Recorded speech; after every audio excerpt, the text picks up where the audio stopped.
Hello everyone, welcome back, welcome freaking back.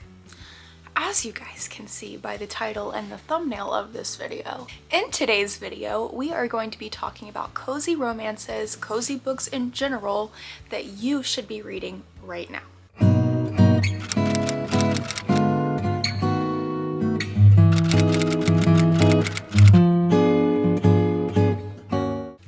Now, some of these books are books that I have read. Some of these are books that I intend on reading. So, let's recommend the ones that I have already read, shall we? Starting with the books that we have read. Once Upon a Wardrobe by Patty Callahan. My parents got me this book for Christmas last year. And this one was so beautiful. I loved this book so much. I'm just gonna read the back of these books to you and then tell you how I felt. Where did Narnia come from? The answer will change everything. Meg's Devonshire is brilliant with numbers and equations. On a scholarship at Oxford and dreams of solving the greatest mysteries of physics. She prefers the dependability of facts, except for one.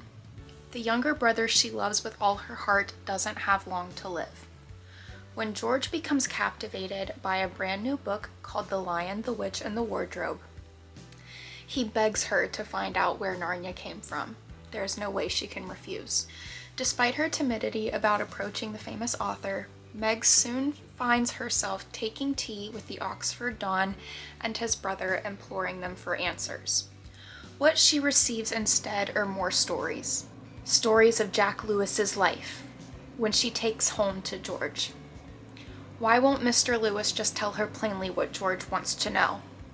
The answer will reveal to Meg's many truths that science and math cannot, and the gifts she thought she was giving to her brother, the story behind Narnia, turns out to be his gift to her instead. Hope. This book was beautiful.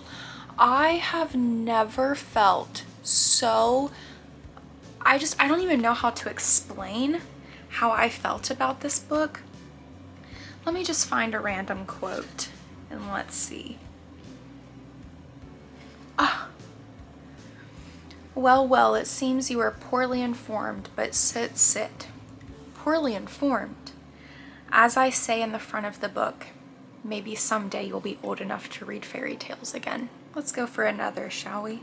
He did tell me this. Reason is how we get to the truth, but imagination is how we find meaning. This book was fantastic. You guys need to be reading this. The next book that I have read was The Christmas Fix by Lucy Score. I did really enjoy this one a lot. It was really cute and just really sweet, just overall 10 out of 10 book. I enjoyed it a lot. Here's a little fun little banter for you, just for you guys to pick up this book. I guess we'll see. I brought you a coffee, not to be nice, but because it's polite. She made a grab for the cup he offered. I'm accepting your thoughtless gift, not because I think you're generous, but because I need caffeine to survive. So let me read the back of this for you guys. Single dad and town manager Noah Yates has always taken his responsibilities seriously. But when a late season hurricane turns Mary, Connecticut into a disaster, he's left scrambling to pick up the pieces of home he loves. That is until renovation expert and reality TV star Catalina King shows up with a camera crew and a budget big enough to put the town back together. It seems like the perfect Christmas gift, but Noah isn't so sure. He doesn't want a celebrity diva capitalizing on their tragedy or filling his daughter's head with visions of glitz and glam. The last time Kat was in town, after all, she caused nothing but trouble. Kat is used to being underestimated, but Noah has an uncanny knack for getting under her skin. They can't be in a room together without rubbing each other the wrong way, except for that time in a dark alley where the rubbing was just right. Can these enemies work together to pull off a Christmas miracle, or will their fighting leave them both on the naughty list? This book was so cute. Now, I know on my channel I have talked many times about how Lucy's score books kind of fall flat for me. This one did not. Now, is that because it's a Christmas book? I'm not sure. Would I like to reread this book? Absolutely. I need to reread this book. I loved this. It was so sweet. It was so fluffy. It was so cute. It just hit the right spot for Christmas romance. The next book that I did read was Frigid by Jennifer L. Armentrout. Let me read the back.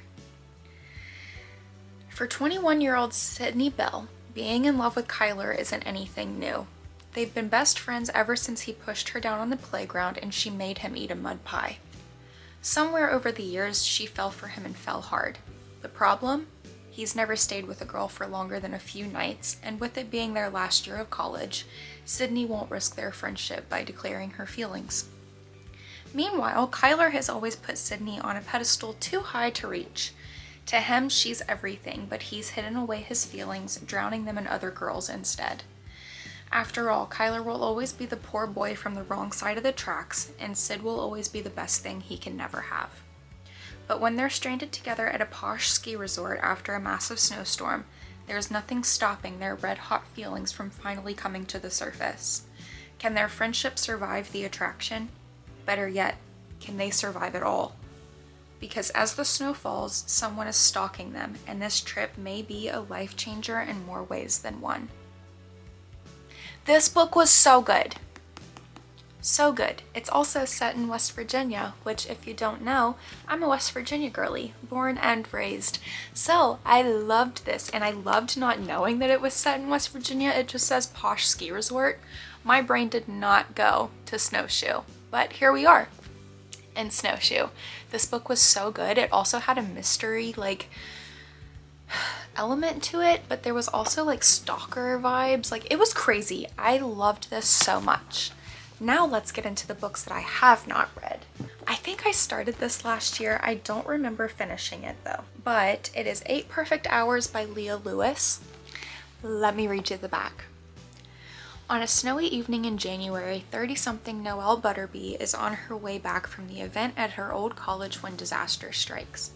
With the blizzard closing off roads, she finds herself stranded alone in a car without food, drink, or even worse, a working charger for her phone.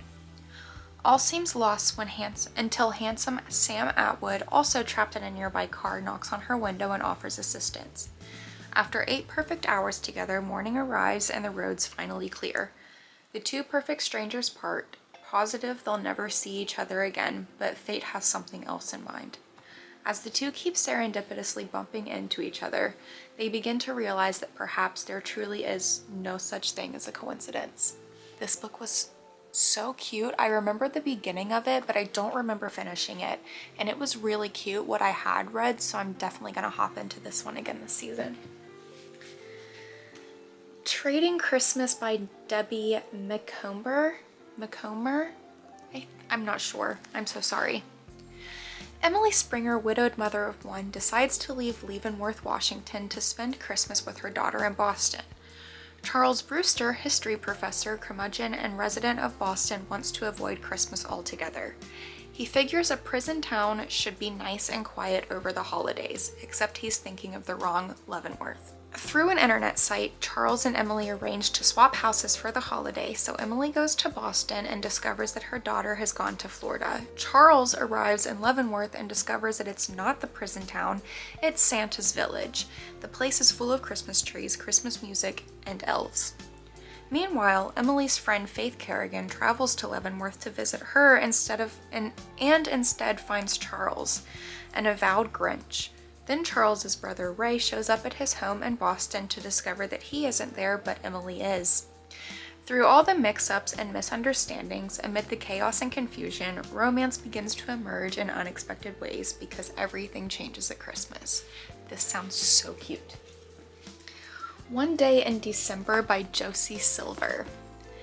Lori is pretty sure love at first sight doesn't exist anywhere outside of the movies, but then through the mist on a bus window one snowy December day, she sees a man that she knows instantly is the one. Their eyes meet, there's a moment of pure magic, and then her bus drives away.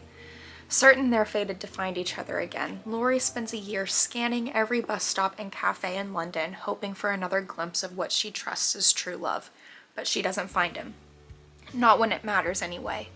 Instead, they reunite at a Christmas party, where her best friend Sarah giddily introduces her new boyfriend, Jack, the man from the bus, to Laurie. What follows for Laurie, Sarah, and Jack is 10 years of friendship, heartbreak, roads not taken, and destinies reconsidered. One Day in December is a joyous, heartwarming, and immensely moving love story and a reminder that fate takes inexplicable turns along the route to happiness. So excited for that one. So This Is Christmas by Jenny Holiday. I started this one last year, didn't finish it either. Matteo Benz has spent his life serving at the pleasure of Eldovian crown. His work is his life, and his life, well, he doesn't have much of one. When he is tasked to aid a management consultant who is flown in to help straighten out the king's affairs, he is instantly disturbed by her brash American manner, as well as by an inconvenient attraction to the brainy beauty. Cara Delaney is in Eldovia to help modernize the royal family's company, but she soon finds herself at odds with the very proper Mr. Benz. As intrigued by his good looks as she is annoyed by his dedication to tradition for his own sake, she slowly begins to see the real man behind the royal throne. As they work together to return Eldovia to its former glory during the country's magical Christmas season, Matteo discovers he's falling hopelessly in love with the unconventional American. But a man who's devoted his life to tradition doesn't change easily. Can he become the man Cara needs, or will their love be another sacrifice for the crown? And last, A Christmas Return by Anne Perry. 'Tis the season of giving, and with this wonderful book, New York Times bestselling author Anne Perry shares a brand new holiday mystery filled with bygone relationships and hidden secrets. As Charlotte Pitt's grandmother Mariah Ellison finds herself investigating a long unsolved slaying, it becomes clear that grappling with the intrigue and foul play runs in the family. A festive Christmas package left on Mariah's doorstep contains an ominous present, sparking memories of a 20-year-old murder that shattered her friendship with the victim's widow. Though the gift is a bitter reminder of that tragic time, in the spirit of the season, Mariah travels to Surrey in hopes of reconciling with her estranged friend and solving the crime that drove them apart. On arrival, Mariah joins forces with the murdered man's grandson, a sleuth in his own right, who discovered promising evidence as well as a suspect. But Surrey's picturesque hills conceal dark doings and shocking revelations that could make the holiday anything but calm and bright. Decked with intrigue and trimmed with Yuletide spirit, A Christmas Return is a holiday treat wrapped in the glorious storytelling talents of the reigning master of Victorian mystery. I'm super excited to read this one too. So, with that being said, these are all of the cozy romances and just cozy books in general that you guys should be reading this season. With that being said, I hope you guys enjoyed this video. If you did, make sure you give it a thumbs up. Make sure you leave a comment downstairs. Make sure you subscribe. And I'll see you guys in the next one.